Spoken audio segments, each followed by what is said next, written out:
This is a Hot Pie Media original. This podcast is sponsored by BetterHelp.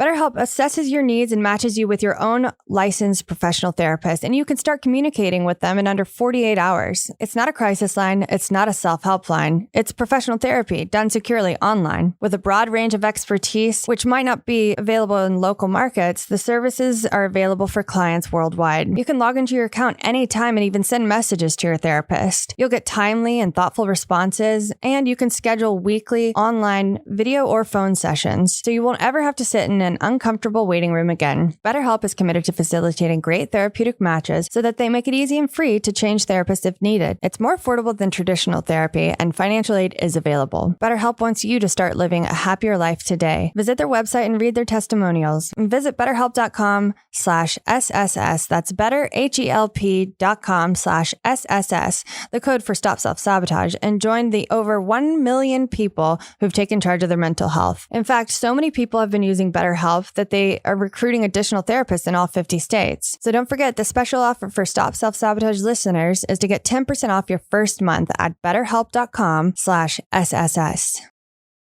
If you like Stop Self-Sabotage, check out another Hot Pie Media original, The Blueprint, brought to you by the Festive Kitchen, now offering comfort food hugs. Find them at www.festiveKitchen.com. I am now speaking with the lovely Miss Nicki Keohohou, and it's a beautiful Hawaiian name. And you are in the glorious state of Hawaii at this moment, right, Nicki? Oh, yes. And it's a beautiful, beautiful day, and the sun's shining and a little bit of trade wind, and I'm just happy as can be. Lovely, lovely. Well, tell us a little bit about yourself, and then we're going to talk about self-care. So go ahead. Please share a little bit about your story. I was raised in a big family. I had always wanted to be a teacher, and I started off as a teacher, and I'm still teaching to this day. So I guess it was what I was meant to do. Yeah. I will be married 50 years on the 2024. So it's 47 this year. Oh, goodness. To the love of my life. I started in direct selling because you don't make a lot of money as teaching. And I was going to have my daughter, Grace. And I wanted to raise her and be home with her. So I started into the direct selling profession and went half-time and then full-time. So I've been in sales and in direct selling, and I've been an entrepreneur almost all of my life. And what I love about what I get to do is that I get to have an opportunity to make a difference for people. And I get to do it every day. And you Coaching do. King. Yes. Thank you. You do every day. I love that about you. Yes. Now you have had you've been in the direct selling world, helping direct sellers with with an association, the DSWA. But you also have some other business interests. So share a little bit about those, if you will. Well, I've been doing coaching since we started the Direct Selling World Alliance 20 years ago. And so we started teaching a little bit about coaching. I got certified to the Worldwide Association of Business Coaches. And what basically happened was I found out I loved coaching. So we really started doing that. So we have Coach Excellence School for people in direct selling, and we have it for educators, to Coach Excellence School for educators, because teachers need these skills. Coach Excellence School for Sales and Service. So anybody that's in sales or a service type organization can learn how to bring these skills into their business. And Coach Excellence School for Executives. So all those things have been happening simultaneously. And it's really because there was a need for it and we had demand, and we just followed that and went after it. Of course, as a good entrepreneur should do. Yes, indeed. So this year, you've had a little bit of stress around health. What happened that you? I'm never sick. I've had 2 children, and I was in the hospital for those, but I've never really been ill in my lifetime. And so I go for a physical every year with my doctor. My doctor said, "You're sick? What happened?" Get out of here. Yeah, that's right. But I have a really high pain tolerance. And this is a hint for everybody. Just because you have a high pain tolerance doesn't mean there's not something going on inside your body. I mean, I just kind of kept going, and that wasn't good. Yeah. So I ended up going to the hospital at the emergency room and was admitted and had surgery. And I didn't want painkillers, but I found out my painkillers isn't quite as high as I thought. So I took some of that, but it took me quite a while to get through this. But one of the things that I learned is, one, many of you probably handle stress very well, or at least you've been told that. Mm-hmm. And so I've worked since I was 12 years old. I don't get mad. I don't get upset. I just keep going. But just again, because you can handle stress doesn't mean there's not something going on inside of your body. Yes. So I had 5 major organs that were infected and inflamed, and had to have surgery. And it took me a while to recover, but man, am I aware. I watch every single thing I put into my body, when I'm eating, when I'm drinking, learning new exercising. And I dropped like 35 pounds in 30 days. It was like, boom. Jeez. And that was kind of scary, but guess what? It probably was a good thing. and I've been able to maintain that, which I'm very thankful for. Well, you should be. Exactly. But you bring up a good point. And that is that just because we can do it doesn't mean that we shouldn't take some time to really do a self-assessment and do self-care and look inside and say, wait, maybe I should go have a checkup, or maybe I should do this, do this a little bit for myself, because, you don't want to show up in an emergency room with a boom, you want to get it way before then. So how have you maintained a positive attitude through all that? You were in the hospital, you had 5 major organs. I mean, that's hard. Hard.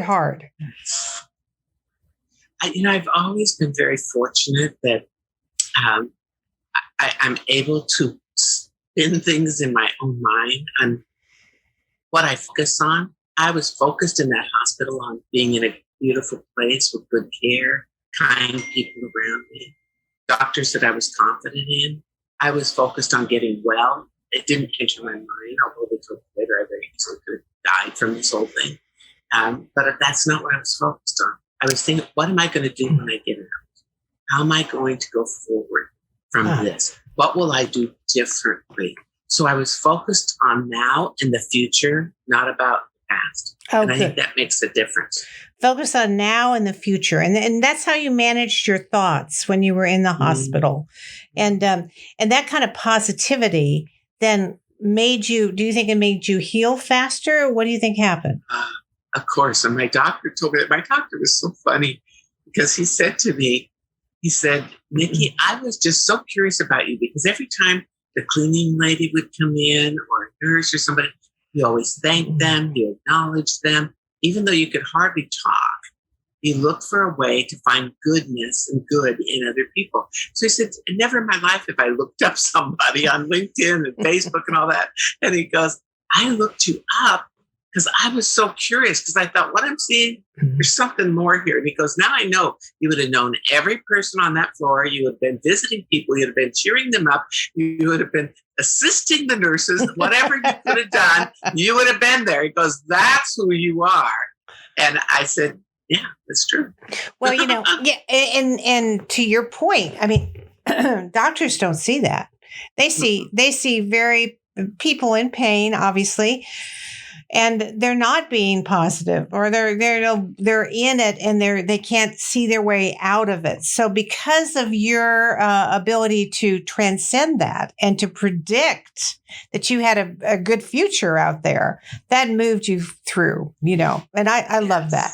And I think humor too. Obviously you've got a lot of joy and humor in you, and that helps, It does. You have to be able to laugh at yourself. In circumstances, it was funny because I have used skincare since I was 12 years old. My mother got a stall. Each of the girls started. We were very young. I wasn't using my skincare. I wasn't brushing my hair. I wasn't doing. I couldn't even brush my teeth. I was so in pain, and I had to laugh at the end because I went to see my doctor for my checkup after I got out. And he came in the room and he looked at his chart, he looked at the door, and he looked at me, and he went back out, and he came back in, and he goes, hey, is that you, Nicki? And I said, yeah, it's me. It's me. He goes, did you have a makeover? And I said, well, if you consider I have on real clothes, not that I've been down. I've been using my skincare. I brush my teeth twice a day and my hair is combed. Yes. And I even have on lipstick. That's probably a makeover. He goes, it does wonders for you. Well, thank you. So you got to laugh at yourself. You got to be able to enjoy the journey more. Yeah, exactly. I remember I went in for a small little surgery a couple years ago. And they when you go in, the surgeons ask you, the anesthesiologist says, well, what music would you like to play? When you're under. And I said, well, I don't care. I mean, play something you like. They said, no. We want to play something you really want to hear. I said, well, how about I Will Survive? That's good. So the whole operating studio was laughing as I went under. And I thought, that's good. I've gotten them laughing. This is good. Yes, okay. Yes. So managing your thoughts, positive attitude, taking yourself from where you are to where you want to be in your thoughts. I love that. Projecting a positive outcome. How did you stay calm in that kind of stressful situation, or in any of them that you've had? You've had a lot, I'm sure. You've lived. Oh, yes. Someday I'm going to write a book just on all those wonderful learning experiences. So I'll tell you what happened. I came from a big family. I was a middle child, so I was kind of the referee, I guess. But I had amazing parents.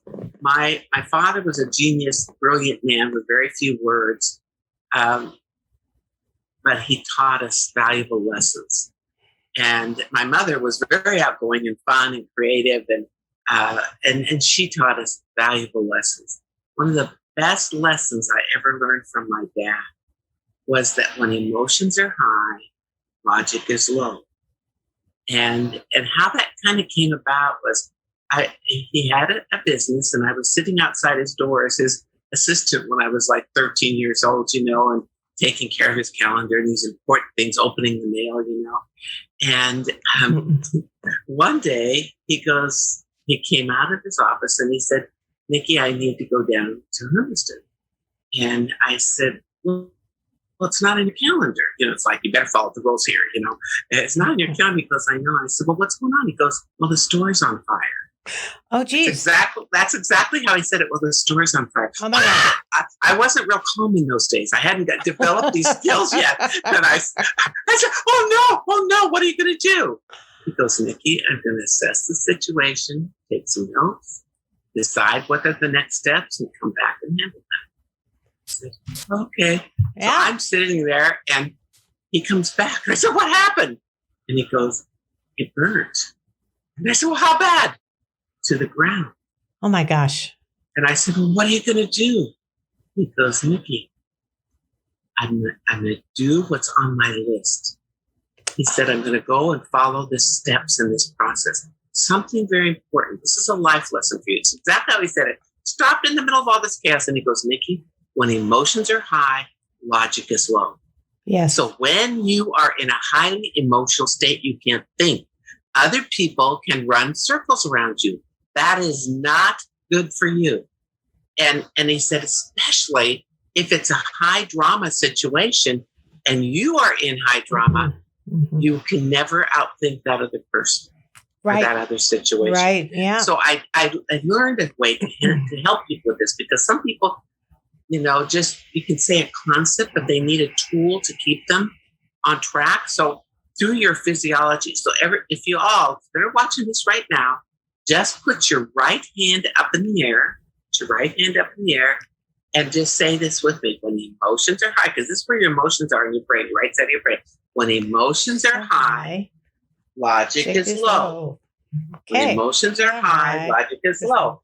So when I can feel the emotion start to come, someone that is, really upset or crying, and I don't want to jump in that with them. I've got to stay in logic so I can be of support. I just tap my right brain. You tap right here. Right on my right hand. And now with people, you might want to rub it for a minute, but something with your physiology to bring that back, to remember emotions are high, logic is low. Sometimes I'll tap. Sometimes you can be so logical that you have an emotion too. So you want to make sure that you stay in that place. Actually, when emotions are high, you tap your left brain. I said that wrong. Left is for logic. Tap your left brain. Okay. And I'm telling you, it'll help you to stay in logic. So that's kind of a grounding experience. Then it's a way of accessing that part of the brain that will then help you in the situation you're in. That's fascinating. That's great. I mean, and people need that because you know you can spiral up and lose whatever you need to do in that situation because you're so focused on the emotionality of it. Yeah. Yes. Exactly. Yes. And this is over and over in my life. When bad things are going on around me, people know I'm the person to go to because I stay calm and I can think, what are the next steps? Right. You know, I was at an event and this woman fell down and was out on the ground. She told me, Nicki, I have a headache. And she said, can you take the rest of this? And I said, she goes, it's a really bad headache. I said, go back to the room. And I had everything. Don't worry about it. I go out the door right after her and she's on the ground. She had an ambulance. Yeah. Oh, God. And how do you get all those people that are coming out to go to that event to stay? What would she want? She would want us to stay calm now. So-and-so, are you going to call the ambulance? Yes.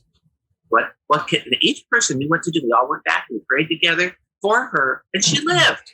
Oh. And I'm not saying it's because of me. I'm saying it's because we did the proper logical steps to make sure that she would be in the best hands. Yes, yes. And you handled the situation without being so stressed out that you couldn't function. Now, one of the recurring guests on my podcast, Stop Self-Sabotage, is a man named Jim Logan. And Dr. Jim Logan, he's retired now, the doctor to the astronauts at NASA. And he said, I mean, these are the guys who have the right stuff, right? They can handle most anything. And so what they would do is they would stress these astronauts. They would give them a stress test. They'd take them up in stress and they would adapt. And then they'd stress them again and they would adapt. And they would stress them again and they would adapt. And then they would stress them whatever time it was. And at some point they couldn't handle it. And they had a precipitous decline.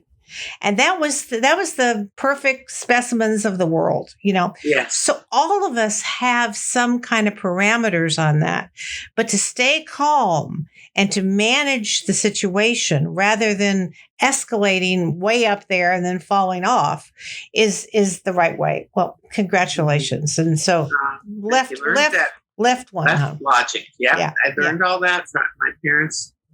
Wonderful examples of how to live a full life. In fact, one of the most beautiful things when my dad was in the hospital passing away, he goes, Nicki, I lived a full life and I have no regrets. Oh, isn't that wonderful? Thought, that's how I want to live. Exactly. No regrets. Exactly. There. Yeah. Well, you certainly do. So congratulations. All right. Now I want to hear about your self-coaching. You teach about self-care and self-coaching. And I want to know, what do you teach about self-coaching? You know, as children, it starts from a very young age. Sometimes we ask ourselves really bad questions. Like, why isn't she my friend? Or why is the teacher so mean to me? Or why am I not as smart as my siblings? Or, we ask ourselves these why questions and we give ourselves the answers. And those answers do not serve us. And I can remember coming home from school and I had a friend, and I'm going to call her Sue. That's another girl name. She had a very interesting name. And I came home from school and I said, Mom, why is Sue so mean to me? Why does she not like me? Why does she treat me like that? And my mom looked at me and she said, Nicki, when you ask yourself that question, what goes on in your brain? I said, well, I answer it.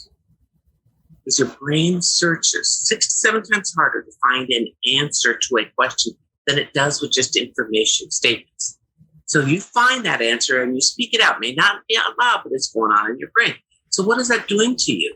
it's causing you to give yourself bad content, bad videos, bad pictures. Right. So what she said to me was, Nicki, what would a different question be that would move you forward from this and not take that situation so seriously? Nice. I mean, she was so dang smart and about life and about people. Yes. And I didn't call it self-coaching. She didn't call it self-coaching. It wasn't until we started teaching other people about it. I didn't know, everybody didn't know this stuff. I through the years, I thought everybody knew what I had been taught, but no, that's not the case. So when she said that to me, I said, how can I be more understanding of Sue? What can I do for Sue that is kind to show her that people really are kind? I mean, I had different questions that I had control over. I have zero control over how she reacts or responds or what she does. Exactly. But I have control over what I can do about that. Right. So I shifted to different questions. So we teach people that the quality of the questions that you ask yourself are directly related to the quality of your life. So you ask yourself better questions, you get better results in life. So, example, I have questions before my feet hit the floor in the morning, every day. It starts my day off in a great way. So I ask, what am I most excited about for today? Who loves me and who do I love? Who can I make a difference for today? Who could I make smile today? What can I do today that brings me joy? What can I release that is not serving me? I have different questions and I rotate them and I answer them. I don't just ask them. I answer them. What am I looking forward to today versus what do I have to do today? So I start off with a vision of what my day can look like. Nice. Throughout the day, you've got to ask yourself better questions because things happen that you have zero control over. You have a crabby person that you call, you have no idea they're going to be crabby and grouchy and mean and rude. I have no control over that. I have control with how I handle that. So in that one, I do the best I can to be as kind as I can and respectful, ask questions of that person to hopefully shift their mindset. And if they don't, when I hang up, I have a release button. I take my thumb, I put it right here on my thigh and I say, release, release.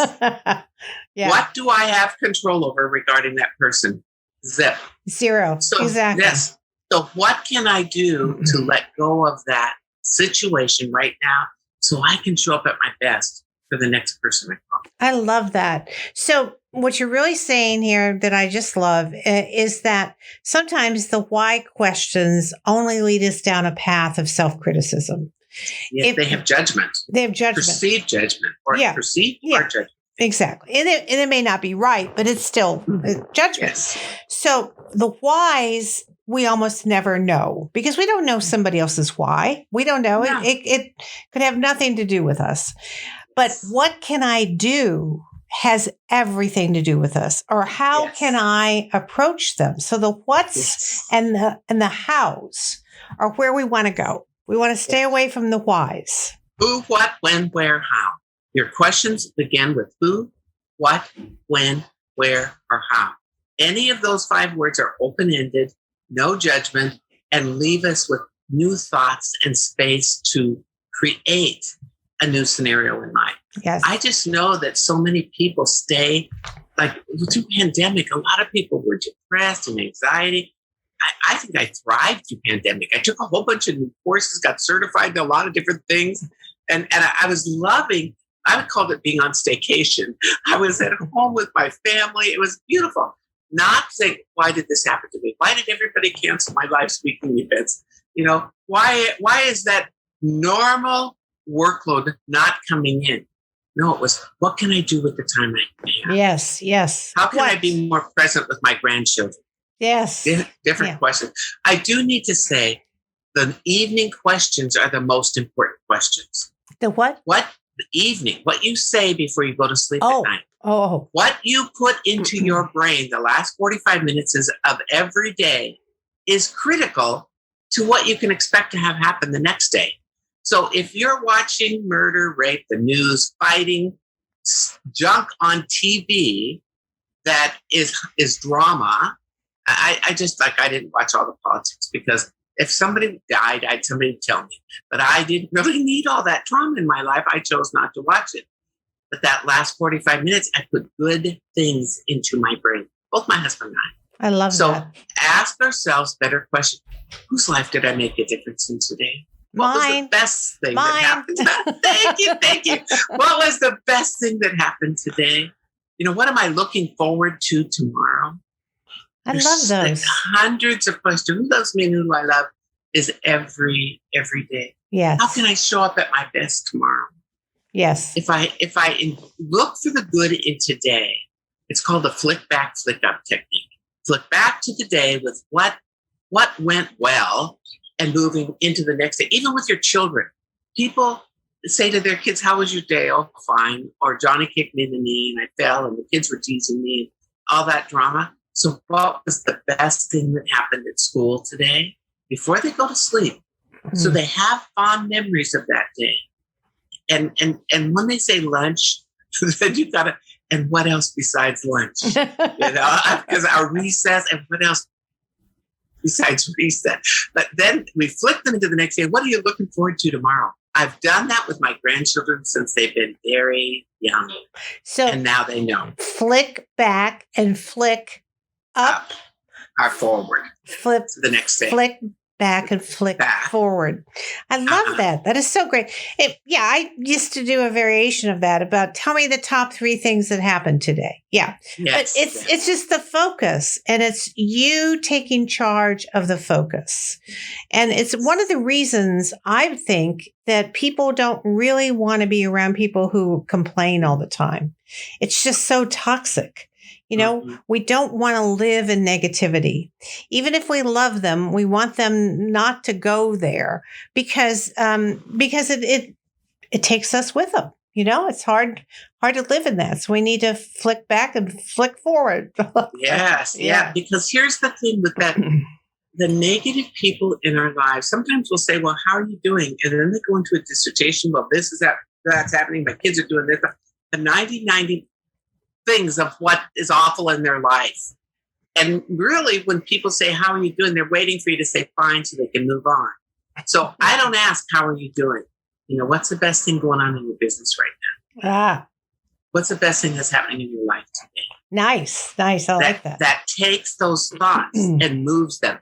Because for everyone to remember this, if you take and pretend there's a clock on this paper that you're taking notes on right now, and draw a clock.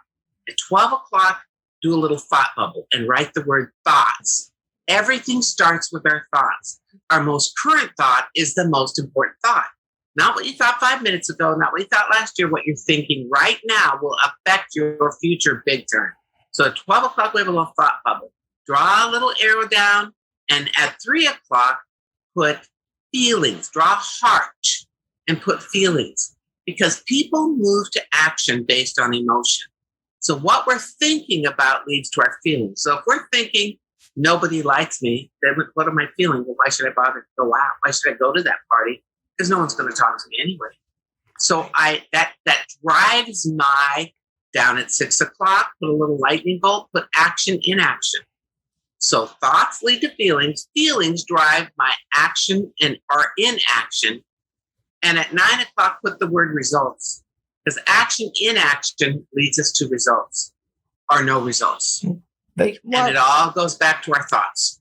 That's amazing. I love that. Yeah, it's a clock, Yeah. I love that. Yes, exactly. And we're in charge of the clock. That's the good news. The good news. Yes. If you don't like it, you can change it, That's right. What's a new thought? Or what's the opposite of that? Pivot. Or how would I prefer to feel right now? Yes. Those are ways to get you out of that trap of the world is horrible. Right. And the world isn't horrible. There's a lot of good people in it, and we have good opportunities if we're looking. That's the only thing that will really, truly move us forward if we assess that the world is a good place. I mean, the world is horrible. It's stagnation. You aren't going to go anywhere very well with that belief. So we got to move through it. And it's not true. And that's Okay. victim speak. That's victim speak. Yeah. And people don't realize they've got in the habit of being a victim. Yes. So therefore, we stay there until we can figure out how to get out. And I'm giving you clues how to get out. Start thinking about what you're thinking about. If you've got stinking thinking, as my friend Zig Ziglar used to say, let's move it on out. Move it on out. All right. Yeah. So, and I think you've already answered this, but how have your coaching skills enhanced your life? Sounds like you use them every day and they have been amazing for you. Yes.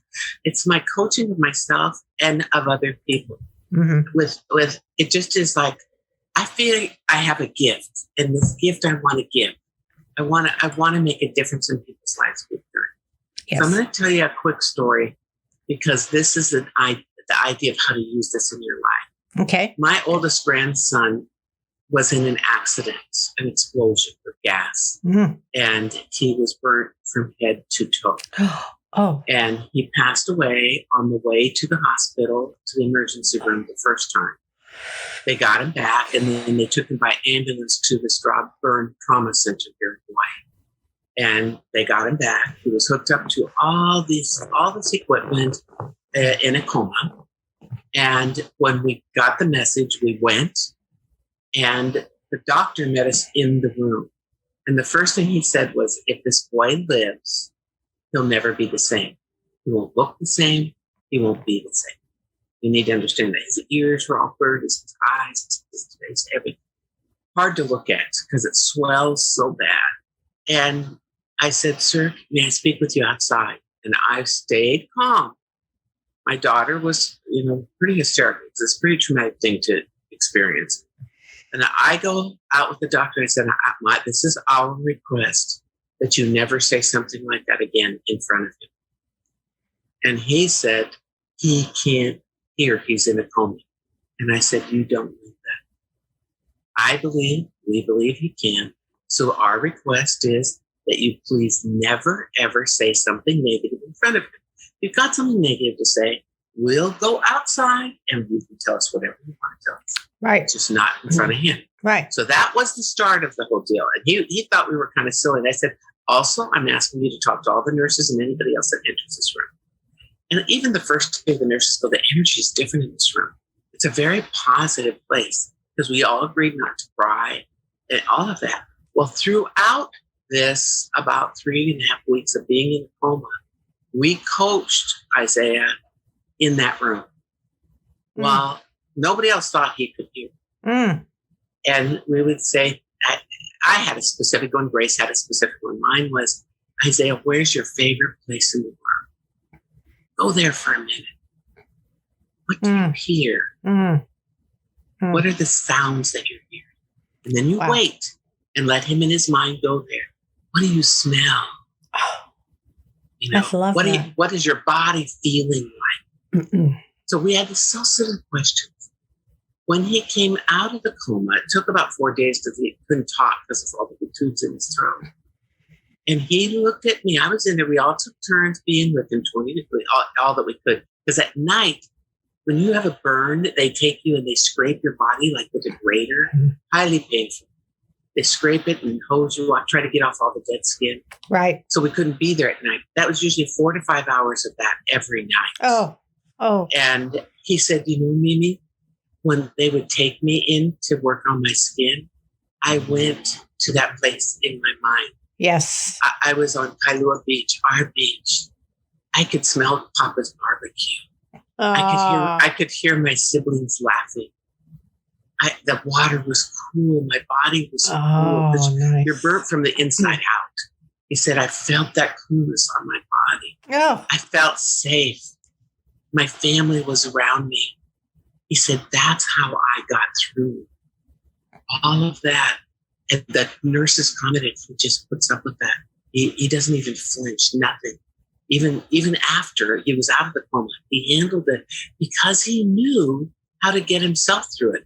Because by coaching him, he had those skills. Yes. Now, of course, that is when something is part of your life. You just know that's the right thing to do. The nurses would say, I don't know how you all stay in such a positive place and how this boy has been able to deal with this so well. And I told the nurse. She said, would you ever come back here and teach us and teach the families? I said, oh, yes, anytime. Oh, yes. And they don't know what they're saying, whether that person's in a coma or not, can affect that individual. Of course. So what I'm saying to everybody is learn these skills. Become a student of coaching yourself, learning how to ask better questions, learning how to listen to other people with your heart, how to be present with people, how to give compassionate feedback. By the way, I had asked that doctor, may I share something with you that we feel very strongly about? And he said, yes. So I had permission. When you give compassionate feedback, it's given with compassion, it's given with respect, and it is given, that's a coaching skill. And it is clear and to the point. You don't beat around the bush. So it is everywhere in our lives. Acknowledging people. When I was in the hospital, I would acknowledge that thing that, thank you so much for your diligence, for always showing up 100%, for smiling when you come into my room. It just is everywhere. And you get to give it freely. It's a beautiful thing. Well, I am so touched by that story. Tell me, how is your grandson now? It's interesting how he healed. And like his face is good, his ears. He has 20/20 vision in both his eyes. And he's 20/20. God was just with him throughout the whole thing. The only place he's really scarred is on his chest and this part of his arm. He's half Hawaiian, he's got Tongan in him too. And so part of that is you have discoloration normally. So when he came out, he was pink, gray, brown, beige. He was like a patchwork quilt. He's now even toned. This is the only place that is not. Wow. Not even, he can wear a shirt and hide most of it. Yeah. So it's a miracle. And the fact that he has accepted who he is, because he was a guy that didn't wear a shirt. He had a 6-pack at 16 or 8-pack, I think. His body was very important to him. He didn't let that decide who he was going to be. Wow. Wow, Nicki. What a story. Okay. I'm just moved by that. Tell our listeners how to reach out to you. Please tell them so they can get some more self-coaching tips and help. Skills. Yeah, skills. Yeah. So one of our companies is the DSWA, the Direct Selling World Alliance. And that is, we do classes and free classes to go to the events page, dswa.org/events. And that would be a great place for you to learn about activities that we have coming up in classes. We also have coachschool.com, and coachschool.com is a website that talks about our other areas within coaching. So there's lots of information there. You can find us on Facebook, N.Keohohou. I can accept more friends. Nicki Keohohou, 5,000 is the max and it's done. But we also have LinkedIn. You can find more information on LinkedIn. My spelling of my name is right by my picture there, so you can find us that way. We have books, audio programs, a lot of different things. There's a great CD on the DSWA website in the store on self-coaching, and that will support you. It's a module in our coach school.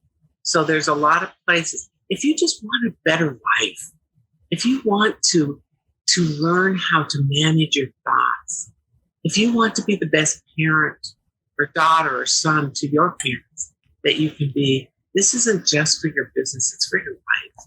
It's a way of living. That's right. And that's right. We want to connect. Right.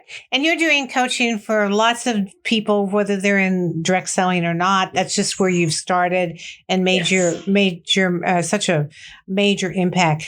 Nicki, you are such a delight and a what do I want to say? I just such a teacher of the good. And thank you so much for being with me today. And I can't wait to work with you again. So thank you, Nicki. Thank you. And thanks for all the good work you are doing, and to the people here at Hot Pie Media for all that you're doing in these podcasts. You're making a difference too. They are wonderful. Yes, they are. Thank you so much, Nicki. Bye-bye. Bye-bye. Thanks for listening. You can find more episodes and all of our other Hot Pie Media originals baked fresh daily at our home online at hotpiemedia.com, the Hot Pie Media YouTube channel, or wherever you listen to podcasts.